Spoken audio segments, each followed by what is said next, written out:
Di rumah kami ada ibu usia 83 tahun, mulai mengalami demensia. Mohon sarannya dok terkait risiko jatuh pada beliau. Ada Ya, nggak? Gimana Mbak? ya. Jadi tadi yang pertama yang harus kita lakukan Mbak Lili mesti tanya nih ke si omah ini, ibu ada rasa takut jatuh nggak? Kalau lagi jalan takut jatuh nggak? Gitu. Nanti secara spesifik biasanya takut jatuhnya itu biasanya pada permukaan yang beda tinggi, beda level.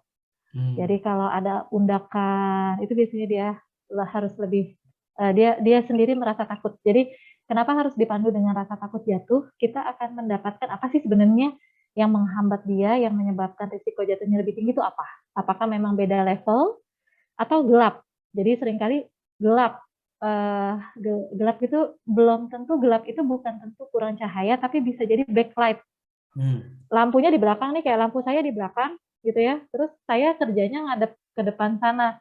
Jadi pasti di depan saya jadi lebih gelap gitu. Padahal pencahayaan secara keseluruhan ruangan cukup. Tapi karena backlight jadi kemudian dia jadi gelap. Nah, itu juga bisa. Kemudian yang lebih mudah lagi yang harus dievaluasi, matanya bener nggak? Minus, plus, silinder, katarak, itu harus kita perbaiki dulu semua. Karena sering sekali rasa takut jatuh itu hanya dengan memperbaiki matanya aja terus langsung selesai gitu. Itu cuma perkara dia kurang lihat gitu. Jadi jangan mengabaikan atau menggampangkan ini minus plus, itu mah biasa gitu. Kita harus pantau ini minus plus nambah apa enggak sih gitu. Dari kala ke kala ini nambah apa enggak. Jadi harus dikoreksi. Kalau masih bisa dikoreksi, koreksi gitu. Jadi jangan takut dengan katarak harus operasi aja. Katarak itu mah operasi kecil gitu. Operasi yang salah satu jenis operasi yang cukup aman untuk dilakukan, hasilnya sangat luar biasa gitu. Gitu. Jadi jangan takut, jangan kebayang kayak operasi usus buntu, enggak, itu operasi kecil gitu. Nah, kemudian yang lain di demensia itu satu lagi pendengaran. Ya, pendengaran itu ibu mertua saya tuh tuli sensorik karena usia tua gitu.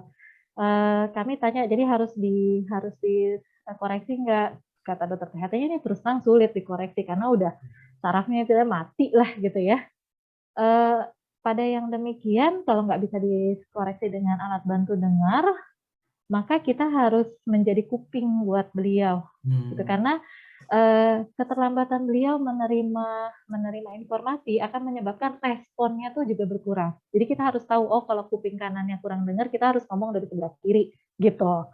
Jadi mengevaluasi faktor internal eksternal yang terutama adalah rasa takut jatuh, cek dulu ada apa enggak, kemudian mata, pendengaran, yang terakhir adalah kemampuan dia kenali lingkungannya. Dia masih tahu nggak sih ini kamarnya, kamar mandi ada di sebelah mana, kamar anak-anak ada di sebelah mana. Kalau dia nggak tahu, jangan ragu-ragu untuk menempelkan petunjuk-petunjuk tersebut di rumah. Gitu. Bahkan kalau misalkan pada demensi yang lebih lanjut, kita harus tempel di kamarnya, pintu kamarnya. Misalnya yang paling sering dia kunjungi adalah kamar mandi atau ruang makan. Satu ada denah ke kamar mandi, satu ada denah ke kamar makan. Gitu tuh demensia tuh begitu. Jadi kalau dia masih bisa baca denah kamar mandi, denah, nah itu dia harus tahu. Karena begitu dia bingung, oh saya mau ke kamar mandi, kok ini ruang makan ya gitu. Itu dia putar-putar sedikit, jatuh gitu. Jadi kemampuan menemukan kenali lingkungan sekitarnya atau orang, dia masih kenalin orang enggak gitu. Kalau dia insecure sama orang baru gitu ya, kita harus pastikan bahwa kalau ada orang baru kita memperkenalkan dulu orang ini siapa, lagi mau ngapain di rumah gitu. Itu Kak Boya.